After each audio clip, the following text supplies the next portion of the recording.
Assalamualaikum warahmatullahi wabarakatuh. Perkenalkan, kami dari kelompok 6 yang beranggotakan Miftahul Khari Hafizi, saya sendiri dan juga Ihsan Gunawan. Pada kesempatan kali ini, kami di sini akan membahas sebuah topik yang berkaitan dengan salah satu makul, yaitu tafsir komunikasi, yaitu tentang komunikasi interpersonal. Sebelum mengenal lebih lanjut, akan lebih baiknya kita mengetahui apa sih itu komunikasi dan juga konsepnya. Komunikasi merupakan suatu hal yang sangat penting. Tanpa adanya komunikasi, interaksi antara dua orang atau lebih itu tidak akan terjadi. Komunikasi terjadi adanya kesamaan atau hal yang dikomunikasikan. Hal ini mencakup pesan yang disampaikan dan timbal balik yang diterima. Komunikasi bisa dilakukan secara langsung melalui lisan dan juga tidak langsung, yaitu melalui media. Nah, tujuannya adalah memberikan informasi, merubah sikap, pendapat, ataupun perilaku. Dalam komunikasi, hubungan timbal balik antara komunikator dan komunikan itu sangat penting untuk memastikan bahwa pesan yang disampaikan itu dapat tersampaikan dengan baik. Oleh karena itu, keterampilan dalam komunikasi sangatlah penting untuk menjalin hubungan yang baik, tujuan komunikasi, serta memperoleh keuntungan dalam kehidupan sehari-hari. Komunikasi memiliki beberapa macam. Salah satunya adalah komunikasi interpersonal. Apa sih itu komunikasi interpersonal? Komunikasi interpersonal merupakan bentuk komunikasi antara dua orang yang dimana bertujuan untuk memperoleh makna, identitas, serta hubungan antar manusia. Jenis komunikasi ini dianggap paling efektif dalam mempengaruhi sikap, pendapat, dan perilaku orang lain. Apabila dilakukan secara tatap muka, komunikasi interpersonal lebih intens karena adanya kontak langsung antara komunikator dan juga komunikan, sehingga lebih efektif dalam mempengaruhi orang lain. Namun, untuk menjalin komunikasi interpersonal yang baik, diperlukan pemahaman aturan yang berlaku serta toleransi terhadap konflik. Informasi yang diberikan harus cukup dalam dan luas serta menghargai dan mendapatkan keuntungan dari hubungan komunikasi. Informasi yang disampaikan harus cukup dalam dan luas serta menghargai dan mendapatkan keuntungan dalam berkomunikasi. Aspek kepercayaan dan juga agama dapat berpengaruh terhadap efektivitas komunikasi, karena budaya dalam memainkan peran sangat penting dalam proses komunikasi. Dengan memperhatikan faktor-faktor tersebut, diharapkan hubungan interpersonal dapat terjalin dengan baik dan efektif. Oleh karena itu, penting bagi kita untuk mengembangkan kemampuan berkomunikasi interpersonal yang baik untuk mencapai tujuan komunikasi dan membangun komunikasi yang saling menguntungkan. Nah, setelah kita mengetahui apa itu komunikasi interpersonal, nah selanjutnya di sini kita akan membahas tentang komunikasi antara individu dengan individu. Nah, maknanya itu kurang lebih sama dengan komunikasi interpersonal, yang membedakan hanyalah komunikasi interpersonal itu hanyalah terjadi untuk dua orang atau lebih, sedangkan komunikasi antara individu dengan individu terjadi hanya dengan dua orang, yaitu satu komunikator dan satu komunikan. Kalau interpersonal itu kan terjadi antara satu komunikator dan komunikannya itu boleh satu ataupun lebih dari satu, sedangkan komunikasi antara individu dengan individu hanya terjadi dengan dua orang, yaitu satu komunikator dan satu komunikan.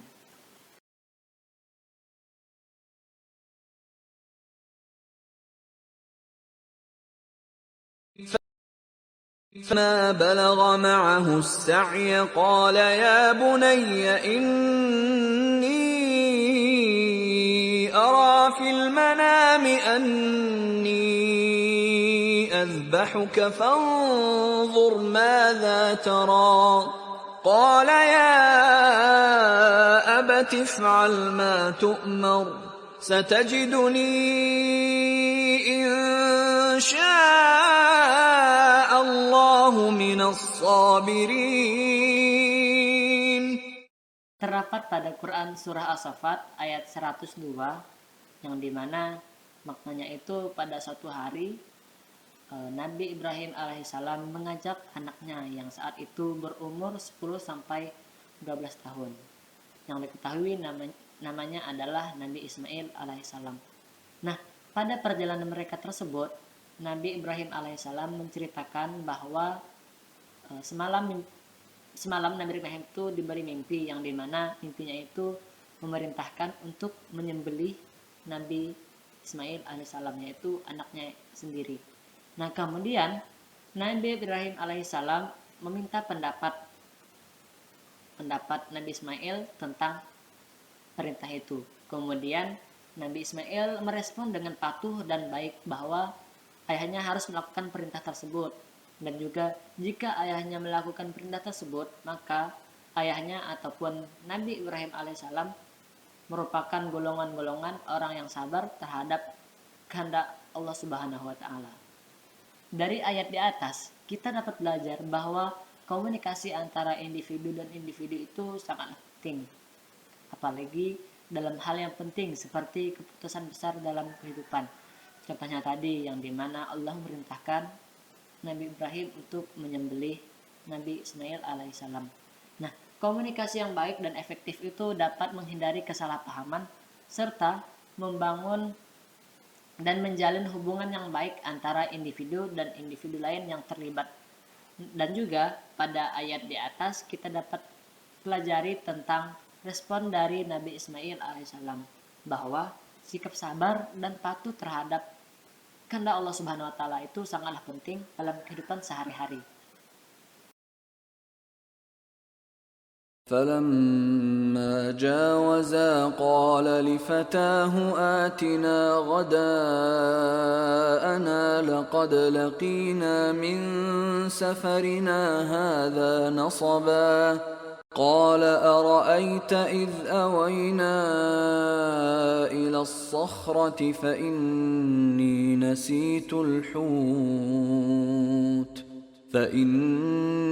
نسيت الحوت وما أنسانيه إلا الشيطان أن أذكره واتخذ سبيله في البحر عجبا قال ذلك ما كنا نبغي فارتدا على آثارهما قصصا.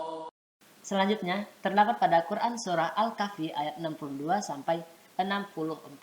Pada ayat 62 adanya interaksi atau komunikasi antara Nabi Musa dan pelayannya yaitu Yusha bin Nun. Nabi Musa meminta dibawakan makanan kepada pelayannya.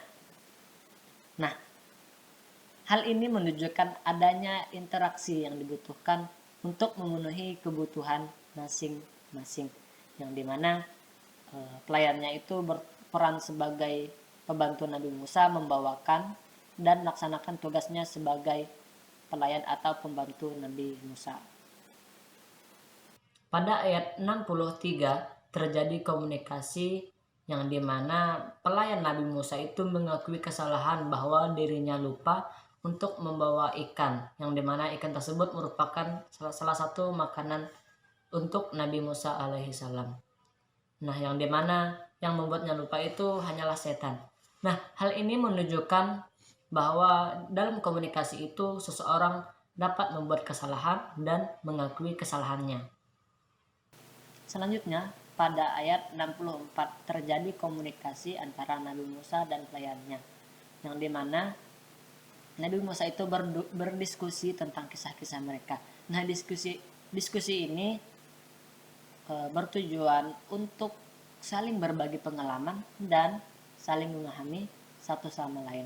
Dan juga diskusi ini dapat memberikan pelajaran bagi kedua belah pihak, baik itu dari Nabi Musa dan juga bagi pelayannya.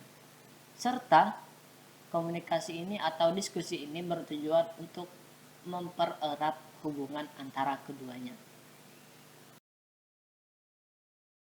وَإِذْ قَالَ لُقْمَانُ لِابْنِهِ وَهُوَ يَعِظُهُ يَا بُنَيَّ لَا تُشْرِكْ بِاللَّهِ إِنَّ الشِّرْكَ لَظُلْمٌ عَظِيمٌ. Selanjutnya, pada Quran surah Luqman ayat 13 yang dimana terjadi komunikasi antara Luqman dan anak-anaknya. Luqman menasihati anak-anaknya dengan lemah lembut serta mengajarkan bahwa dalam berkomunikasi itu harus merendahkan suara. Nah, proses komunikasi antara Luqman dan anaknya ini menganut prinsip etika komunikasi Islam, dan juga pada ayat ini dapat menjadikan pedoman bagi hidup kita dalam berkomunikasi. Oke, sini saya akan melanjutkan dari materi tadi.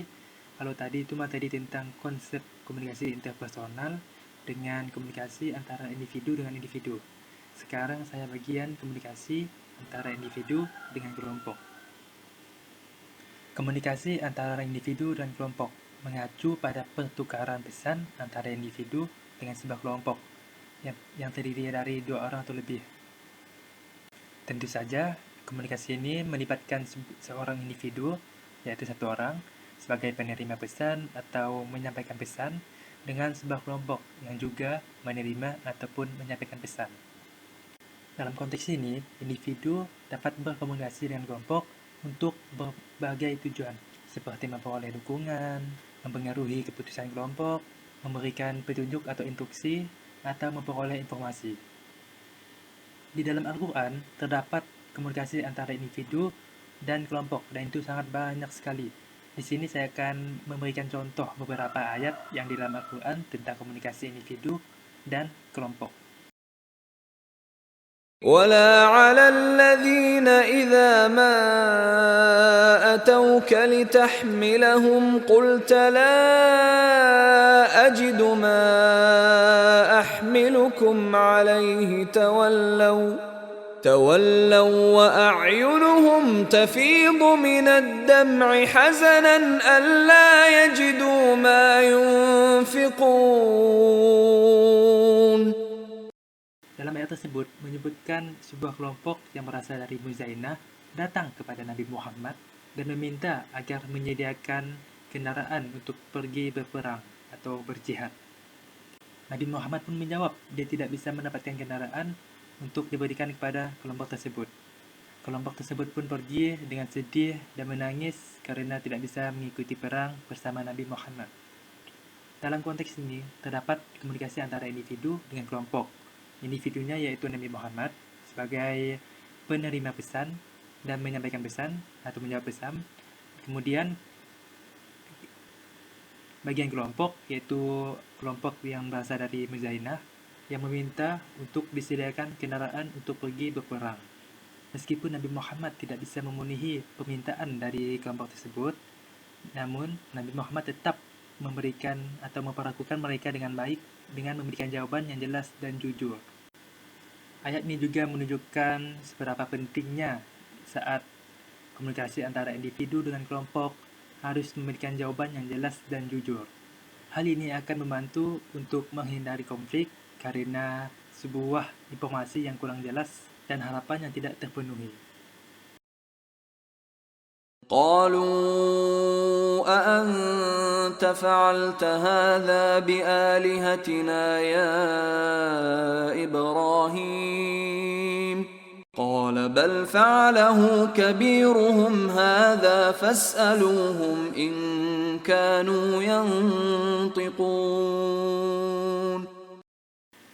Surah selanjutnya yaitu surah Al-Anbiya ayat 62 dan 63.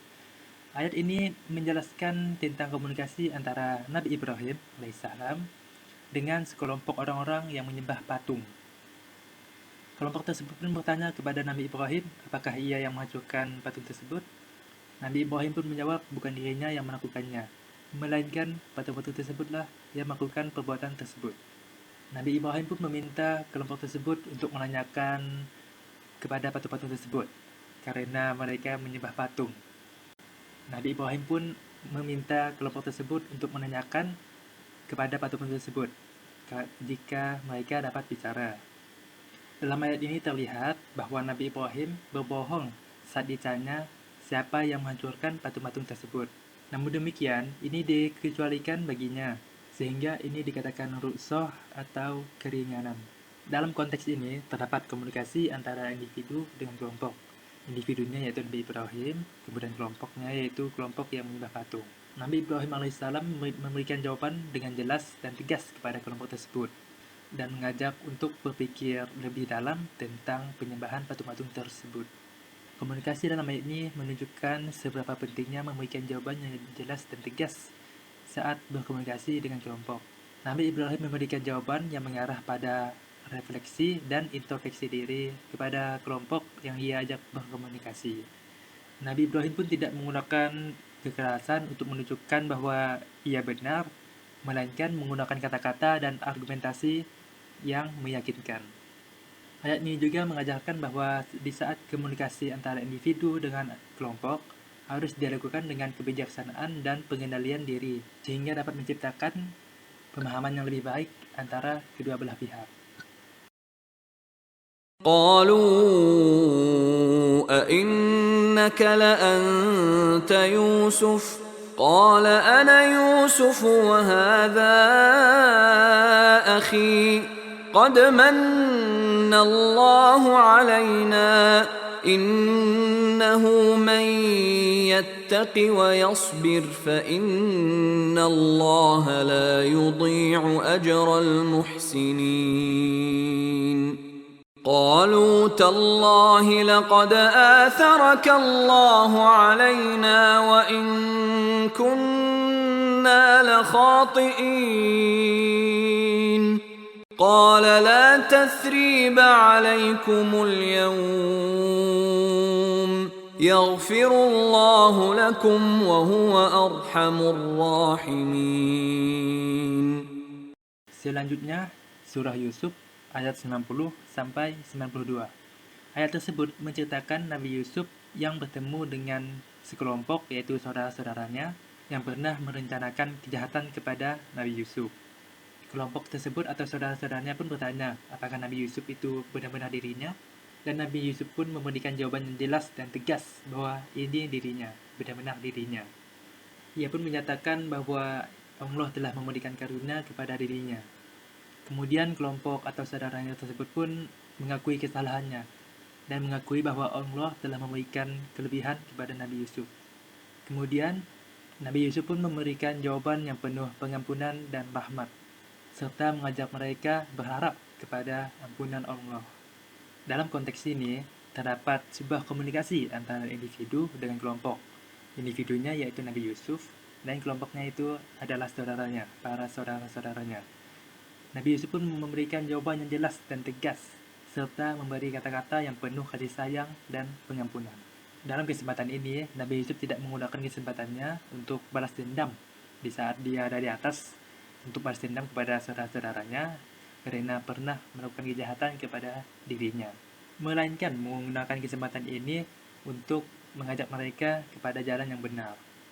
Komunikasi dalam ayat ini pun mengajarkan bahwa di saat antara kita berkomunikasi antara individu dengan para kelompok, kita harus bisa mengendalikan diri kita dan harus sabar menghadapi kelompok tersebut jika kelompok tersebut pernah melakukan kesalahan kepada kita. Justru kita sebagai individu harus mendoakan terhadap kelompok tersebut kepada Allah untuk mengampuni kelompok tersebut.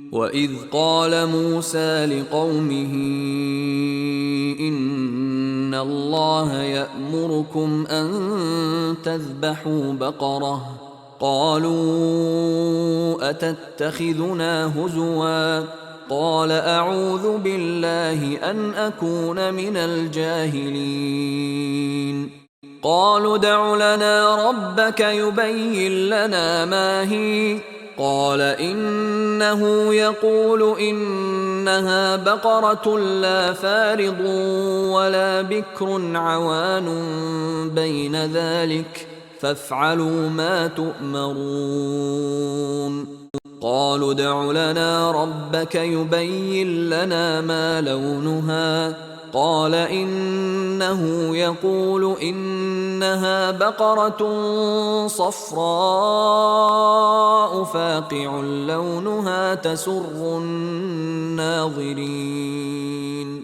قالوا ادع لنا ربك يبين لنا ما هي إن البقرة تشابه علينا وإنا إن شاء الله لمهتدون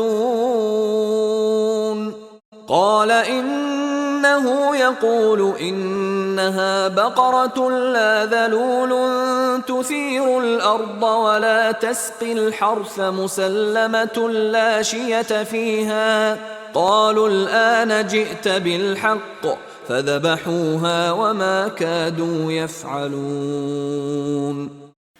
Selanjutnya surah Al-Baqarah ayat 67 sampai 71.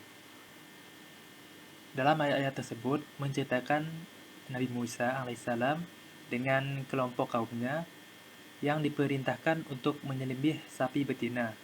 Namun, kelompok Nabi Musa ini terlalu banyak bertanya tentang warnanya, bentuknya. Dan Nabi Musa pun menjawab dengan sabar. Nabi Musa tidak marah di saat kaumnya banyak bertanya tentang sapi betina yang mau disembelih. Namun memberikan jawaban yang sesuai dengan pertanyaan mereka. Pada awalnya, kaum Nabi Musa ini, kaum Bani Israel, tidak percaya bahwa Allah memberikan perintah untuk menyembelih sapi betina. Mereka menganggap bahwa permintaan tersebut sebagai ejekan kepada diri mereka. Nabi Musa tetap sabar, memberikan penjelasan kepada kaumnya, dan memohon ampunan kepada Allah untuk memohon ampunan kepada kaumnya. Dan mereka pun melakukan perintah tersebut. Dalam hal ini, Nabi Musa sebagai pemimpin dari sebuah kelompok harus memberikan penjelasan jelas dan sabar menghadapi para kelompok-kelompok. Kesimpulannya, dalam ayat tersebut menunjukkan pentingnya hubungan antara individu dan kelompoknya, serta pentingnya sikap sabar dan penuh pengertian dalam memberikan arahan dan petunjuk. Oke, selanjutnya yaitu tentang komunikasi antara kelompok dengan kelompok. Komunikasi antara kelompok dengan kelompok di dalam Al-Quran menunjukkan komunikasi antara dua kelompok yang memiliki pandangan, kepentingan, dan tujuan yang berbeda.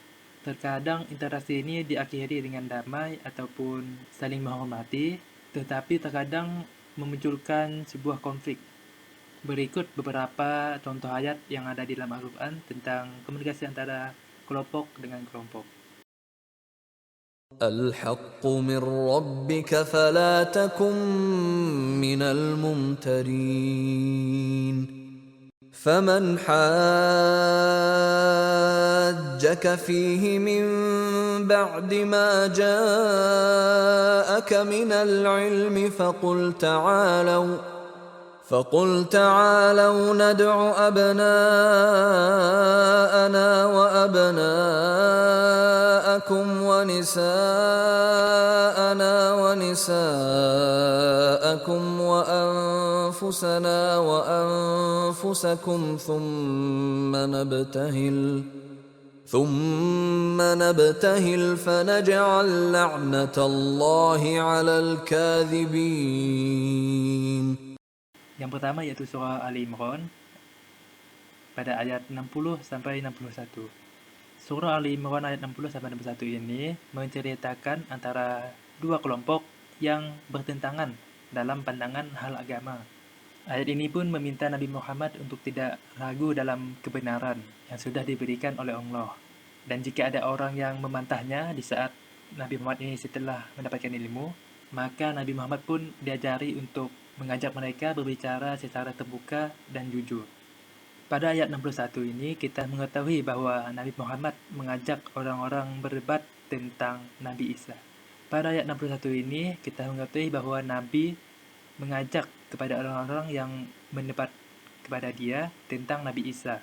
Nabi Muhammad pun memerintahkan untuk memanggil istrinya maupun istri dari kelompok tersebut, suaminya ataupun anak-anaknya, orang-orang mukmin di sekitarnya untuk berkumpul, untuk bersumpah kepada Allah dan mengutuk orang-orang yang ingin berdusta terhadap Nabi Isa. Mubahalah ini artinya itu saling mengutuk untuk menunjukkan siapa yang benar dan siapa yang salah. Dalam mubahalah ini, kedua pihak tersebut akan berdoa kepada Allah untuk menjatuhkan kutukan kepada siapa yang berdusta. Namun penting untuk dicatat bahwa konsep mubahalah ini hanya berlaku dalam situasi tertentu, di saat kebenaran agama terancam, dan bukan untuk konflik sehari-hari. Selain itu, komunikasi dan diskusi merupakan hal penting dalam menyelesaikan sebuah konflik yang terjadi antara kelompok dan kelompok. Ayat selanjutnya yaitu surah Al-Ahqaf ayat 11. Surah Al-Ahqaf ayat 11 ini menunjukkan adanya komunikasi antara kelompok yang berbeda keyakinan, yaitu antara orang-orang yang kafir dan orang-orang yang beriman. Ayat ini menunjukkan orang-orang kafir yang tidak percaya dengan Al-Quran dengan cara merendahkan orang-orang yang beriman dengan mengatakan, jika Al-Quran itu benar-benar baik, tentu mereka yang lebih pantas mendapatkannya daripada orang-orang yang beriman. Namun pada akhirnya mereka tetap menolak Al-Quran karena tidak mendapatkan petunjuk sebelumnya. Dalam konteks ini, mendengarkan dan mempertimbangkan argumen merupakan hal yang sangat penting dalam melakukan komunikasi antara kelompok dengan kelompok.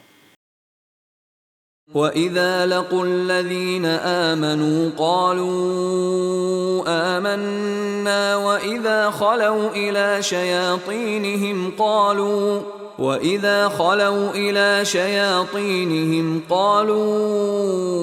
إِنَّا مَعَكُمْ إِنَّمَا نَحْنُ مُسْتَهْزِئُونَ. Selanjutnya yaitu surah Al-Baqarah ayat 14. Ayat ini sangat jelas, yaitu menunjukkan sekelompok orang-orang yang munafik yang saat bertemu dengan orang-orang yang beriman, mereka berkata mereka telah beriman. Namun, di saat mereka kembali kepada kelompok mereka yang tidak beriman, mereka mengatakan mereka hanya bercanda dan tidak serius tentang keimanannya. Di dalam ayat ini tidak ada komunikasi antara kelompok dan kelompok secara langsung. Namun ayat ini menunjukkan seberapa pentingnya lingkungan sosial dalam membentuk keyakinan dan perilaku seseorang. Orang-orang munafik ini hanya menyatakan keimanannya kepada orang-orang yang beriman, dan hal ini menunjukkan bahwa mereka mudah sekali terpengaruh terhadap lingkungan sosial. Ayat ini mengajarkan juga kepada kita bahwa kejujuran dan ketulusan dalam keimanan merupakan hal yang sangat penting, dan kita harus menghindari kelompok yang saat kita bergaul dengan kelompok tersebut, malahan kita yang mendapatkan perilaku yang tidak baik. Sebagai seorang muslim, kita harus bergaul dengan orang-orang yang dapat mendekatkan kita kepada Allah. Bukan malahan bergaul dengan kelompok yang dapat menjauhkan kita dari Allah. يا أخت هارون ما كان أبوك امرأ سوء وما كانت أمك بغيا فأشارت إليه قالوا كيف نكلم من كان في المهد صبيا. Selanjutnya yaitu surah Maryam ayat 28 dan 29. Di dalam ini melibatkan komunikasi antara kelompok dan kelompok. Kelompok pertama yaitu Maryam dan Nabi Isa dengan kelompok yang menantang mereka. Maryam telah melahirkan seorang anak yang tidak memiliki ayah. Dan ketika dia membawa anaknya kepada orang-orang di sekitarnya, mereka pun terkejut dan bagaimana Maryam bisa melahirkan seorang anak tanpa seorang suami. Orang-orang tersebut pun mengatakan bahwa ayah Maryam itu bukan seorang perangai dan ibunya pun bukan seorang berzina. Namun kenapa engkau bisa melakukan seperti ini? Jadi Maryam ini dituduh berzina gitu.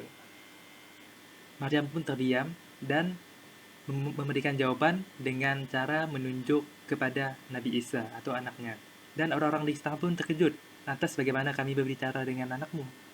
Padahal dia masih kecil dan tidak bisa berbicara. Komunikasi ini di antara kelompok dengan kelompok ini, Maryam menggunakan bahasa verbal dan non-verbal untuk menjawab pertanyaan orang-orang tersebut.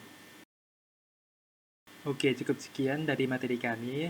Dapat disimpulkan bahwa komunikasi interpersonal adalah proses komunikasi yang terjadi antara individu dengan individu, individu dengan kelompok, dan kelompok dengan kelompok.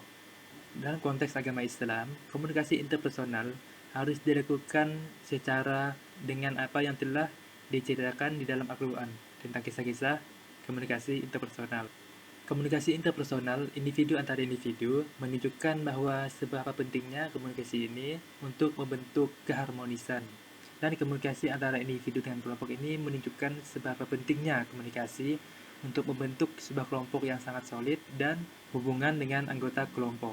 Dan yang terakhir ini, komunikasi antara kelompok dan kelompok ini menunjukkan seberapa pentingnya komunikasi untuk kerjasama dan mencapai tujuan yang sama.